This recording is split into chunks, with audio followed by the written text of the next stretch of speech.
எங்கும் கிளைகள் கொண்ட Annamalai institute of hotel management and hospital management படிப்பில் சேர்வதற்கான அட்மிஷன் நடைபெறுகிறது. அனைவருக்கும் வணக்கங்க.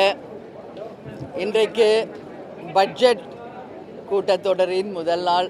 இன்னைக்கு சற்றேறக்கூடிய 2.5 மணி நேரம் பட்ஜெட் வாசிக்கப்பட்டுள்ளது. நாளை வேளாண் பட்ஜெட்டு, அதனால் 98 பாயிண்ட் படிச்சிருக்காங்க. மொத்தம் 2.5 மணி நேரம் வாசிக்கப்பட்டுள்ளது. அதில் பல்வேறு ஸ்கீம் ஏற்கனவே இருந்ததும் சில ஸ்கீம்ஸ் புதுசாக அறிவிச்சிருக்காங்க. வரவு செலவு கணக்கு எல்லாமே அதில் வந்திருக்கு. இன்னைக்கு வாசிக்கப்பட்ட அந்த திட்டங்கள் எல்லாம் சொல்லாக இல்லாமல் செயலாக வடிவு பெற வேண்டும் என்பதுதான் தமிழ்நாட்டு மக்களினுடைய கோரிக்கை. அதனால் இன்னைக்கு தமிழ்நாட்டின் மிக முக்கியமான பிரச்சனையான விவசாயிகளுடைய கடன் முழுமையாக கடன் தள்ளுபடி செய்யப்படும் அப்படின்னு எதிர்பார்த்தாங்க. ஆனால் அது அறிவிக்கப்படலை. அவங்க ஏற்கனவே சொன்னது போல் ஒரு சில கடன் தள்ளுபடி தான் நடந்திருக்கு. முழு கடன் தள்ளுபடி அறிவிக்கப்படவில்லை என்பது வருத்தத்துக்குரிய ஒரு விஷயம். அதே மாதிரி நான் ஏற்கனவே சொன்னது போல் நீர்மிகை மாநிலமாக தமிழ்நாடு உருவாக வேண்டும் என்று அதற்கான எந்த அறிவிப்பும் இல்லை.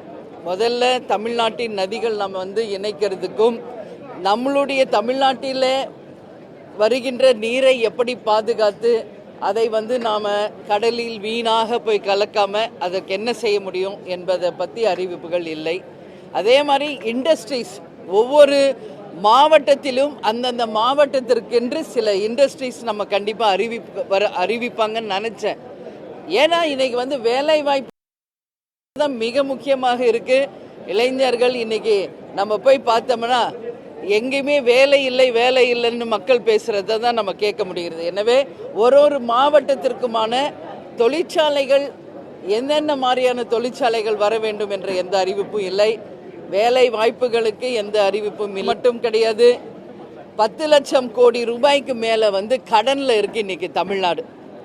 பட்ஜெட் அப்படின்னாலே ஒரு குடும்பத்திலிருந்து தொடங்கும். அந்த பட்ஜெட்டை எப்படி அந்த மாதம் நம்ம நிர்வகிக்கணும், நமக்கான வரவு என்ன, நமக்கான செலவு என்ன, இதை எப்படி நம்ம சரி செய்யணும், கடனில் இருந்து எப்படி நம்ம பட்ஜெட்டை சரி பண்ண முடியும் என்பது ஒவ்வொரு குடும்பத்திலும் ஒவ்வொரு சமையல் அறையிலையும் 5.5 பட்டியிலிருந்து தொடங்கக்கூடியது தான் பட்ஜெட். இன்னைக்கு அதுதான் இன்னைக்கு ஒரு நாட்டின் பட்ஜெட்டாக வருது. அதனால் இன்னைக்கு 10 லட்சம் கோடிக்கு மேல் தமிழ்நாடு இன்னைக்கு கடனில் இருக்கிறது என்பதை வேதனையோடு நான் பதிய வைக்கிறேன். இந்த கடன் சுமையை குறைப்பதற்கு என்ன திட்டங்கள் என்பது எதிலும் அறிவிக்கப்படவில்லை. கடன் மட்டும் பல லட்சம் நம்ம கோடிகள் இன்னைக்கு கடன் மட்டும் கட்டிக்கிட்டு இருக்கோம். அந்த கடன் சுமையையும் வட்டி சுமையையும் குறைப்பதற்கான அறிவிப்புகள் இல்லை என்பதும் வருந்தத்தக்கது. அதே போல் இன்றைக்கு சில விஷயங்கள் நான் பாராட்டக்கூடிய விஷயம் என்னென்னா, நகர்ப்புற மேன்மைப்படுத்துவதற்காக நம்ம கூவம் நதியும் நம்மளுடைய நதிகளை சீரமைத்து அதை மேம்படுத்துவதாகவும் சீரமைப்பு, அதுபோல மின்சாரம் இன்னைக்கு இல்லை தமிழ்நாட்டில். எங்கே பாரு மின்சாரம் இல்லை. அது மட்டும் இல்லாமல் மின்கட்டண உயர்வு ஒரு பக்கம் இருக்குது. அதனால் சோலார் சிஸ்டம் எல்லா இடத்துலையுமே அதை டெவலப் பண்ணணுன்ற ஒரு அறிவிப்பு. இன்றைக்கி போக்குவரத்து துறை பார்த்தோம்னா லாஸ்டில் போயிட்டுருக்கு.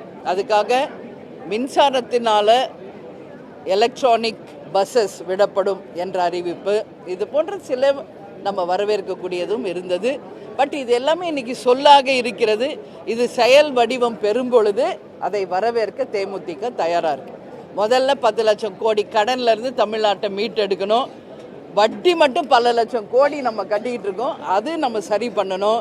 வரவும் செலவும் இன்னைக்கு வரவை விட செலவு அதிகமாக இருக்குது, கடன் அதிகமாக இருக்குது என்பது வருந்தத்தக்கது.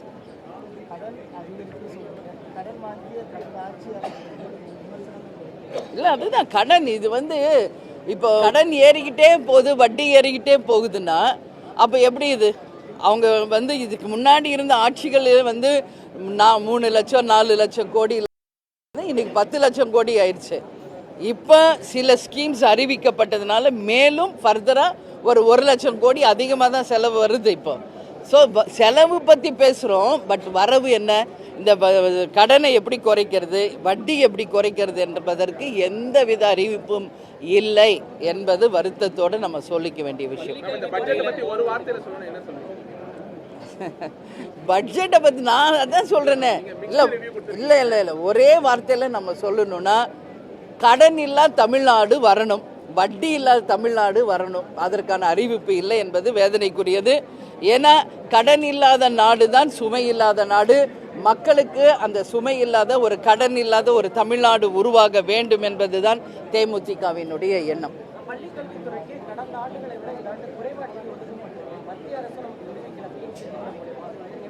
அதை தான் அவங்க சொன்னாங்க. மத்திய அரசு இந்த நிதிகளை எல்லாம் ஒதுக்கும் பொழுது பல ஆயிரம் கோடி நமக்கு கடன் சுமை குறையும், அதை நாம் கேட்டு பெறுவோம் என்பதையும் அவங்க சொல்லியிருக்காங்க. இன்னைக்கு தான் அறிவிச்சிருக்காங்க. இது செயல் வடிவமாகி இந்த திட்டங்கள்லாம் முறையாக வரும்போது தான் அதை பற்றி நம்ம சொல்ல முடியும். தமிழகம் எங்கும் கிளைகள் கொண்ட Annamalai institute of hotel management and hospital management படிப்பில் சேர்வதற்கான அட்மிஷன் நடைபெறுகிறது.